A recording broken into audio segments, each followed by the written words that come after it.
안녕하세요, 불량TV입니다.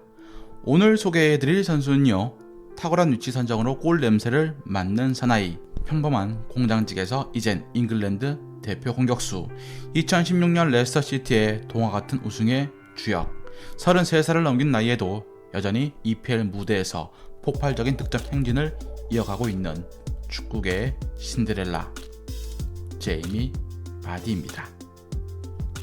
1987년 1월 11일 영국 남부의 대전이라고 불리는 셰필드에서 태어난 바디는 동네에 있던 셰필드 웬즈데이 유스클럽에서 2012년부터 입단을 해서 축구를 시작합니다. 16세 때까지의 계약이었기 때문에 계약 기간을 꽉 채운 후 1년 만에 바디는 지역 8부 리그에 있던 스톡스 브리지 파크 스틸즈로 자리를 옮겨서 선수 생활을 이어갑니다. 방출된 이유는 너무나 작았던 키 때문이었습니다. 크게 상심했을 법했지만 다행히도 바디의 키는 방출 직후 20cm나 크면서 점차 축구선수로서의 재능을 꽃피우기 시작을 했죠. 스톡스 브리지 파크로 자리를 옮긴 후 유스클럽을 거쳐서 2007년 소속팀에서 8부 리그 성인 무대를 데뷔한 바디. 너무 낮은 리그여서 주급은 5만원에 불과했고 이로 인해 바디는 이른바 투잡을 뛸 수밖에 없었습니다. 낮엔 공장에서 일을 하고 밤엔 축구를 하는 어려운 축구 생활을 이어가야 했던 것이었죠. 보통 축구에 재능이 있는 선수들이 밟는 엘리트 코스를 거치지 못했지만 축구를 할 수 있다면 늘 들떠 있었고 그런 즐거움이 있었기 때문에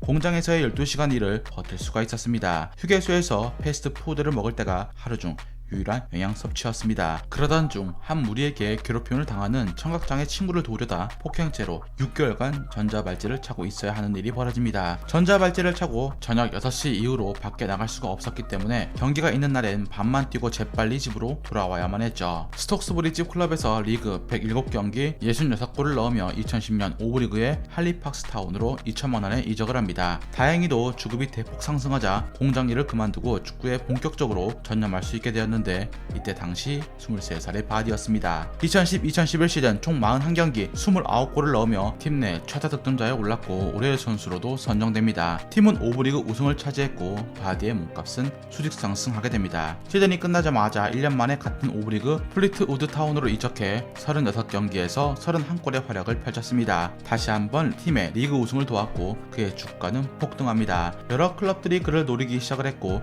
지역 라이벌 팀이었던 블랙풀이 10억을 제시했지만 거절합니다. 이어 EPL 팀인 웨스트 브로미치도 접근했고 호지슨 국가대표 감독도 그를 극찬을 합니다. 이젠 바디를 담기에는 5부 리그는 너무나 좁은 무대였고 당시 2부 리그 팀인 레스터시티가 전격적으로 2012년 5월 18억의 이적료를 지불하고 바디를 데려옵니다. 정작 구단주는 5부 리그 선수를 16억에 사는 게 맞는지 의문이었고 팬들의 반대도 심했습니다. 하브리그 영입 최고 이적료 기록이었지만 첫 시즌 2012-2013 시즌 5골에 그치며 팬들의 질타와 본인의 책임 통감으로 팀을 떠나려고 했죠. 당시 레스터는 리그 3위를 기록하며 플레이오프에 진출했고 경기 종료 막판 페널티킥을 넣기만 하면 결승전 진출이었지만 노카트의 슛이 저지가 됩니다. 엎친 데 덮친 격으로 역습에 의해 골까지 먹어버린 것. 제이미 바디가 후반기 부진에 빠지지만 않았더라면 레스터는 승격 진출인 리그 2위가 예상이 되었습니다. 감독 피어스는 자책감에 시달린 바디를 달래고 다독여 다음 시즌 승격을 향한 전의를 불태웁니다.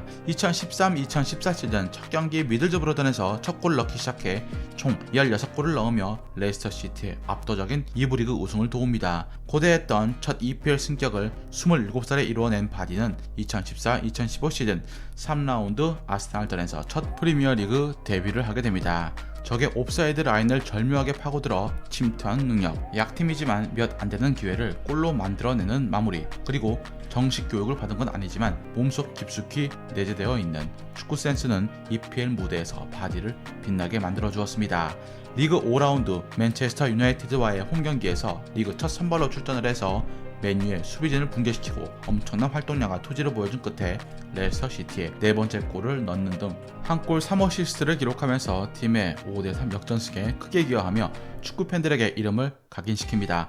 하지만 이후 침묵에 빠지며 선발보다 교체 숫자가 많아집니다. 팀이 2월에 압도적인 꼴찌로 전락해서 바로 강등되는 게 아니냐는 예측이 있었지만 기적이 일어나 4월부터 7승을 쓸어담아 크리스마스 꼴찌가 강등을 모면한 최초의 팀이 되었습니다. 바디 또한 리그를 5골로 아쉽게 마무리했지만 팀이 14위로 잔류해 한 시즌 더 프리미어 리그에서 뛰게 됩니다. 한편 피어슨 감독이 아들의 성추행 사건으로 경질되고 중환자 유벤투스를 살려낸 라니에리 감독이 부임을 합니다.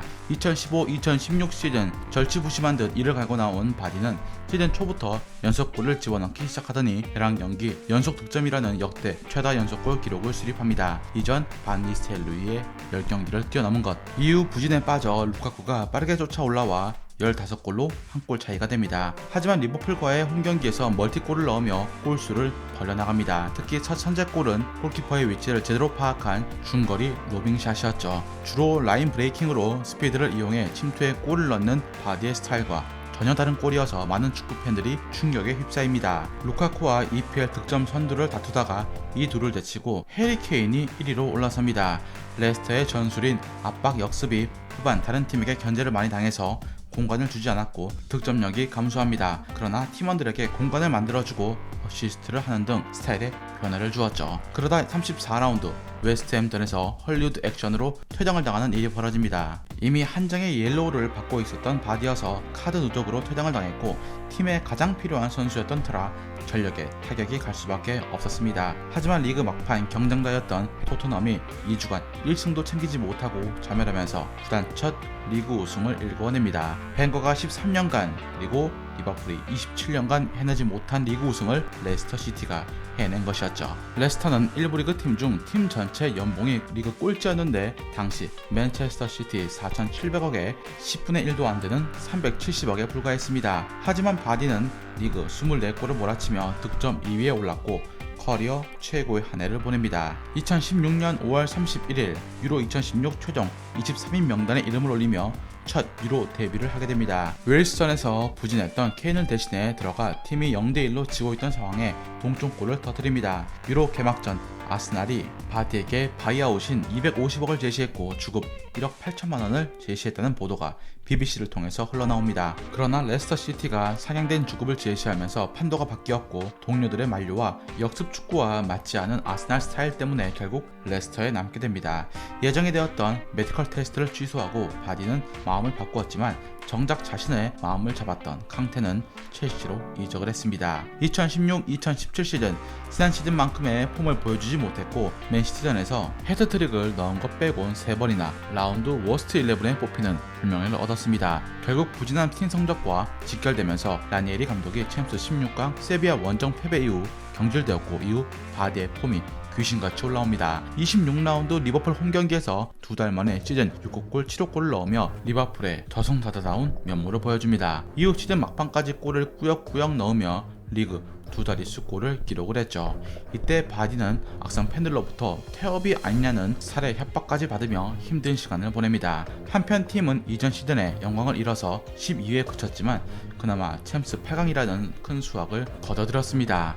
2017-2018 시즌 아스날과의 리그 개막전에서 멀티골을 득점해 지난 시즌 전반기의 부진을 날려버릴 모습을 보여줍니다. 특히 강팀과의 대결에서 강력한 결정력을 보여준 그는 이에 빅6를 만나 모두 득점한 유일한 선수가 되었고 이는 곧 큰 경기에 강한 면모라는 것을 보여주었습니다.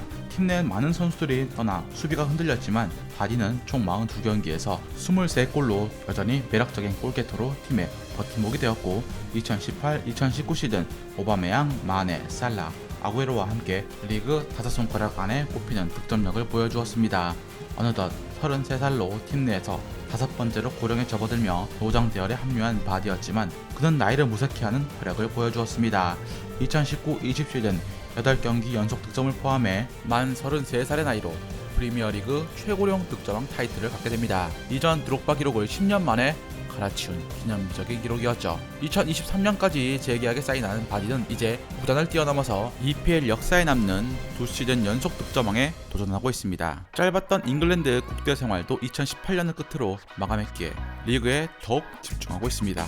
일각에선 PK 비중이 높다는 비판이 있지만 2020-21 시즌 바디는 리그 13경기에 나서 9경기나 경기 최우수 선수에 선정될 만큼 경기에 절대적인 영향을 끼치는 선수이기도 합니다. 제대로 된 엘리트 길을 걸으며 배운 기술이 아닌 본인의 감각으로 넣은 골잡이라는 평가가 엇갈리긴 하지만 어쩌면 바디만이 가지고 있는 주무기일지도 모릅니다. 그래서 바디는 남들과 달리 배우지 못한 자신을 채찍질하는 엄청난 연습벌레이기도 합니다. 하고 싶었던 축구를 돈이 없어서 못했던 환경이 그를 더 훈련에 매진하게 만든 게 아닐까요?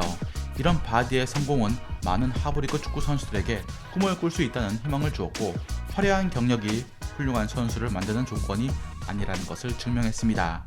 자리가 정해진 사람은 없다라고 생각을 한다 라는 말을 하며 바디는 레스터의 챔스 진출을 향해 두 번째 동화를 써 내려가고 있습니다.